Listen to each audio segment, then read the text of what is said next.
आज का हमारा टॉपिक है पाठ 8 त्रिकोणमिति। एकदम बेसिक से चर्चा करेंगे, आप ध्यान से सुनेंगे। त्रि माने जिसमें 3 हो, कोण आप जानते हैं 3 कोण होने चाहिए। मिति माने पढ़ाई करना या अध्ययन करना।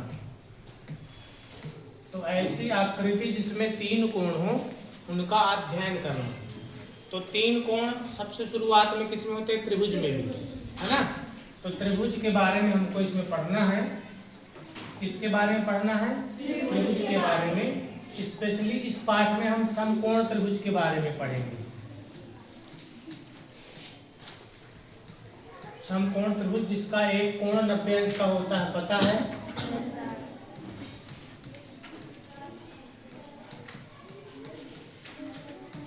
इसमें क्या क्या खास बात होती है? नंबर 1, नंबर 2, इसमें पाइथागोरस प्रमेय लगती है।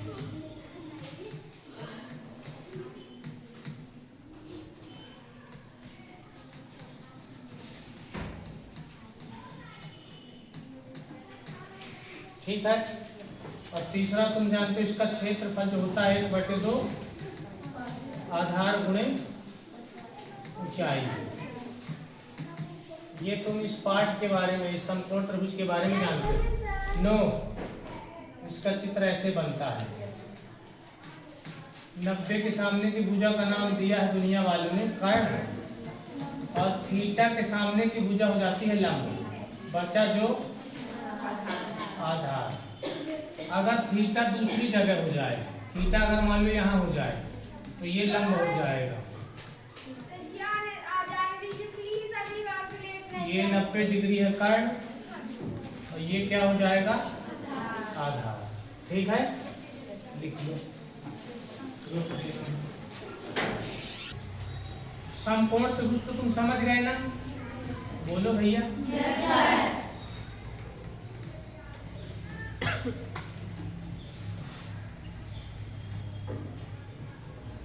जो भी कोण न्यून कोण होगा, एक तो इसमें 90 होगा, एक कोण 90 होगा। तीनों कोणों का योग होता है 180, तो एक हो गए 90। अब दोनों मिलके होंगे 90, यानी ये भी 90 से कम होगा, ये भी 90 से कम होगा। 90 से कम कोण को कहते हैं उन्नयन कोण। क्या कहते हैं? उन्नयन कोण। तो एक कोण 90 का होगा, बाकी दो उन्नयन कोण होंगे। ठीक है। मान लो इस कोण की हम बात करते हैं।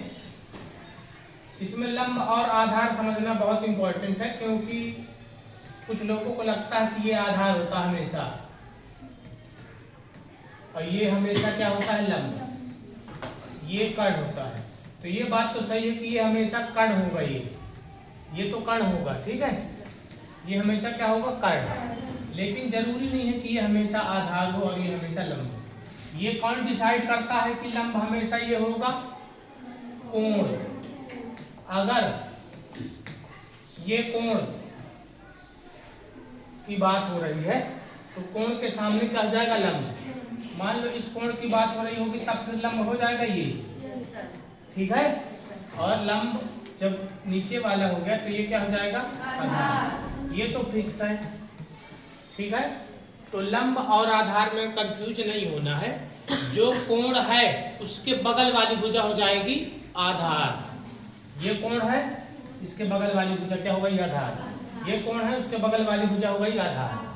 कर्ण तो फिक्स है, ठीक। और इसके सामने वाली भुजा हो जाएगी आधार।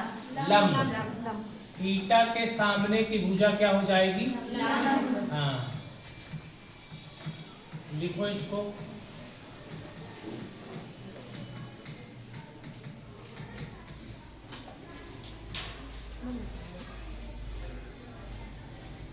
इसमें अपन बात करेंगे, दो दो भुजाओं को पकड़ेंगे और उनका अनुपात निकालेंगे।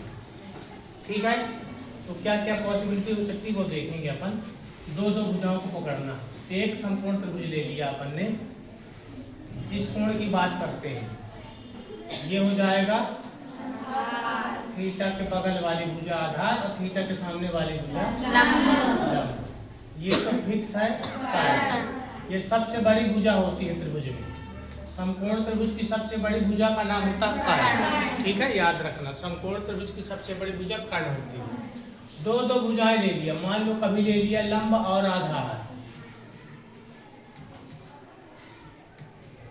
और क्या लिख सकते हैं, लंब और कर्ण लिख सकते हैं, और क्या लिख सकते हैं, आधार और कर्ण लिख सकते हैं। इसी का उल्टा भी लिख सकते हैं, कर्ण बटे आधार,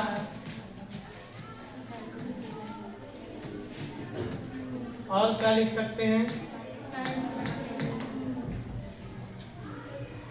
कर्ण बटे लंब लिख सकते हैं। ये है ही मात्रा, कर्ण बटे लंब, आधार बटे लंब लिख सकते हैं।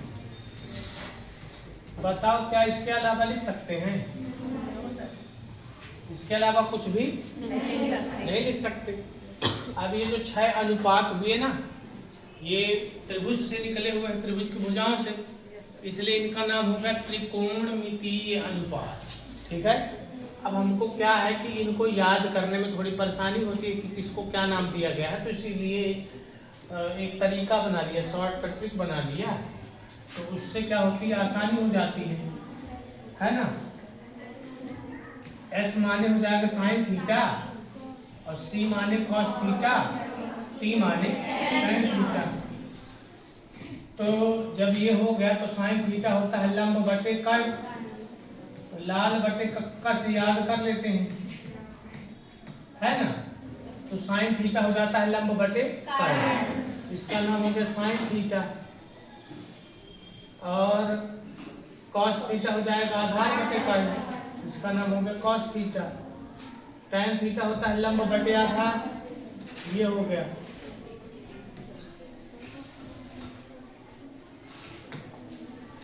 ठीक है, अच्छा, होते कितने हैं त्रिकोण में अनुपात? अच्छा है, तो साइन का जो उल्टा होता है वो होता है कॉसेक, तो कर्ण बटे लंब जो होगा वो हो जाएगा कॉसेक थीटा। टैन का उल्टा होता है कॉट, तो लंब बटे आधार का उल्टा हो जाएगा आधार बटे लंब, ये हो जाएगा कॉट थीटा, और ये हो जाएगा कॉस का उल्टा सेक थीटा। तो ये 6 त्रिकोणमितीय अनुपात होते हैं। ठीक है, ये आपको याद ही करना पड़ेगा। याद करने के लिए आपको क्या बताया गया है, कुंडली, साइन थीटा, कॉस थीटा और टैन थीटा, SCT, और सूत्र हो गया लाल बटे कक्का। अब उससे तुम याद कर लोगे। त्रिकोणमितीय अनुपात आपको याद होने चाहिए, तभी आगे काम बनेगा। एक बार मैं और लिख देता हूं,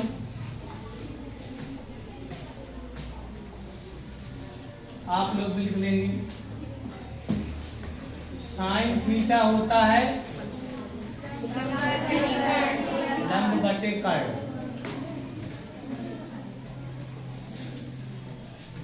कॉस थीटा होता है आधार बटे कर्ण, टैन थीटा होता है लंब बटे आधार।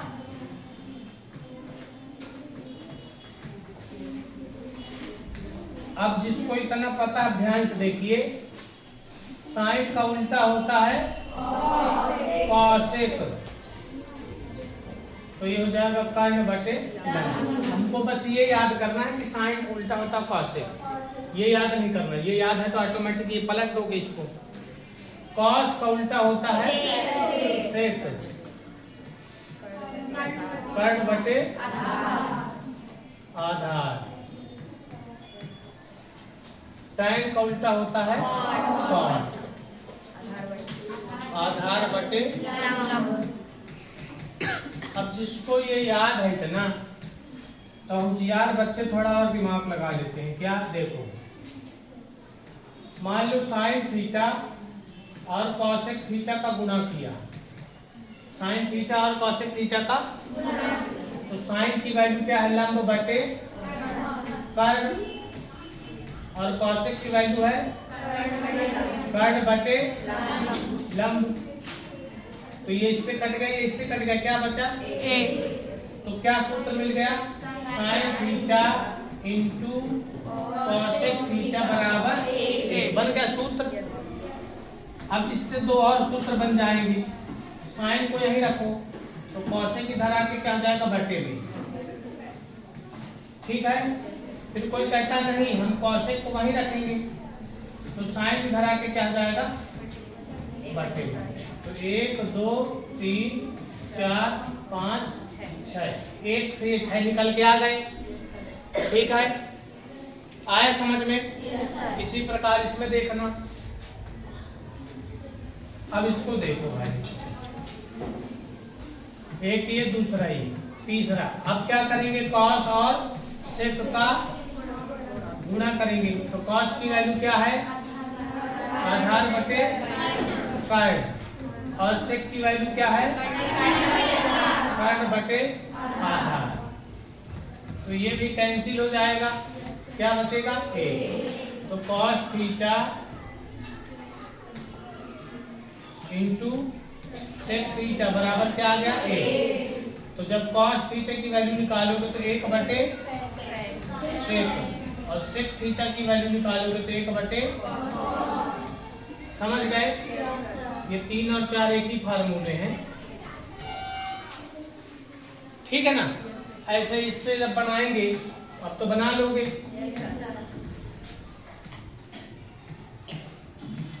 इसमें क्या करेंगे, tan थीटा और cot थीटा का गुणा करेंगे। तो ये हो जाएगा लंब बटे आधार गुणे आधार बटे लंब। ये कट गया, कितना आया 1। तो सूत्र नया क्या बन गया, tan थीटा गुणे cot थीटा बराबर 1। फिर tan थीटा बराबर क्या मिलेगा 1 बटे cot थीटा, और cot थीटा बराबर क्या मिलेगा 1 बटे tan थीटा। बन गया, एक ही फार्मूले से सब बन रहे हैं, ठीक है। लिख लीजिए, ये सारे फार्मूले आपने लिख लिया है।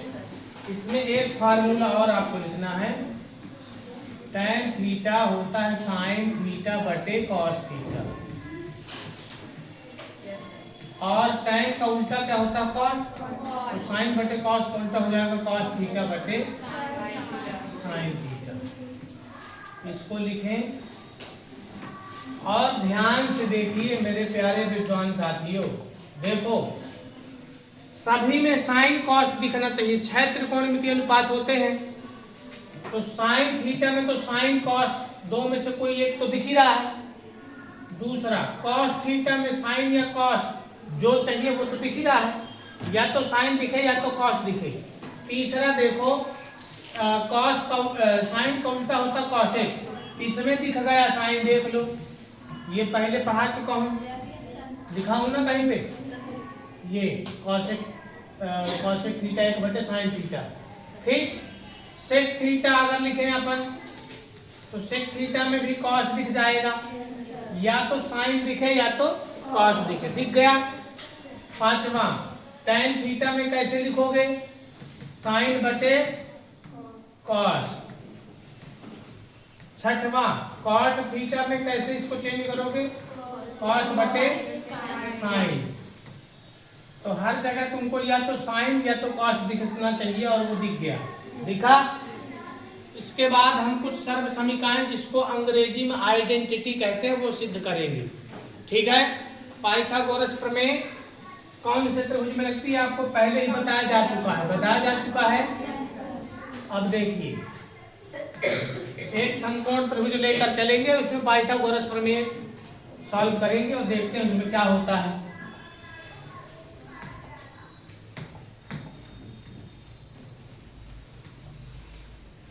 इस त्रिभुज का नाम कुछ भी आप दे सकते हैं, आगरा बॉम्बे चेन्नई हमने दे दिया। इसमें कोण भी कितने डिग्री का होगा, 90 डिग्री होगा, बाकी दो होंगे न्यून कोण। इस भुजा का नाम फिक्स है कट। अगर इस कोण की बात करें तो ये हो जाएगा आधार और ये हो जाएगा लंब। अगर इसमें हम पाइथागोरस प्रमेय लगाएं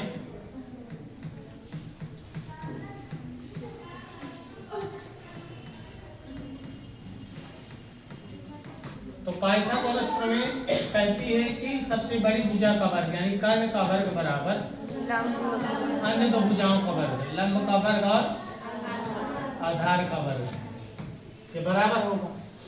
अच्छा, अब हुआ यूं कि तुमने ऐसे लिखा, ठीक।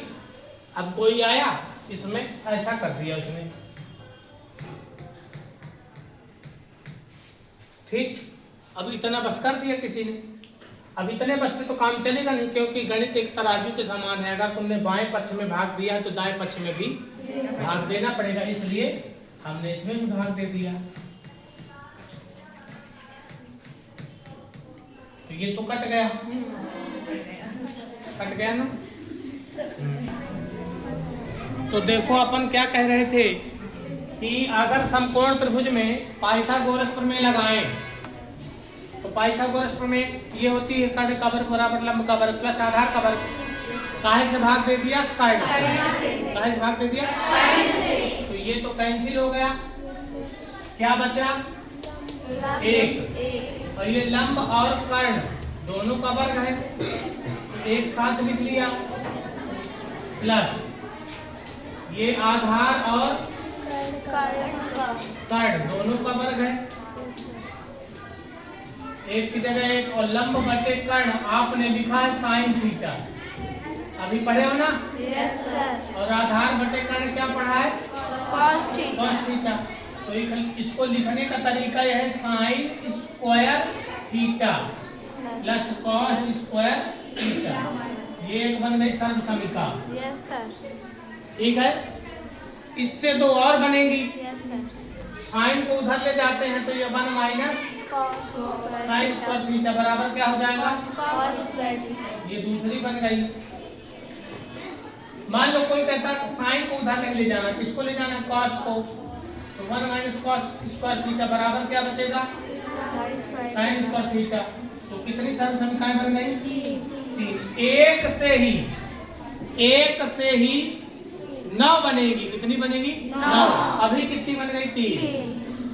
अभी देखो ये तीनों लिखो, फिर आगे डिस्कस करते हैं।